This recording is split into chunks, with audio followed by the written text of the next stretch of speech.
फिर एक प्रोपेगेंडा किया गया जी, बंदा नमाज पढ़ रहा था, उसको नीचे धक्का देके मार दिया।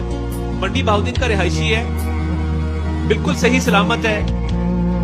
उसकी वीडियो आ गई है, उसके बाजू पे चोट आई है, पट्टियां लगी हुई हैं, और वो टिकटॉक बना रहा था, नमाज नहीं पढ़ा था, उसने अपने दोस्त से चैलेंज किया था। सवाल फिर वही है कि क्या इस शख्स को नमाज पढ़ने के लिए पूरी दुनिया के अंदर सिर्फ कंटेनर मिला, और वो कंटेनर भी तीसरे नंबर का कंटेनर था, यानी पहले एक कंटेनर, फिर उसके ऊपर दूसरा कंटेनर, फिर तीसरा कंटेनर, उसके ऊपर चढ़ के इस बंदे ने नमाज पढ़नी शुरू कर दी। तो ये अजीब सी बात है भाई, अल्लाह ताला ने नमाज फर्ज की हुई है, हर मुसलमान को पढ़ना चाहिए,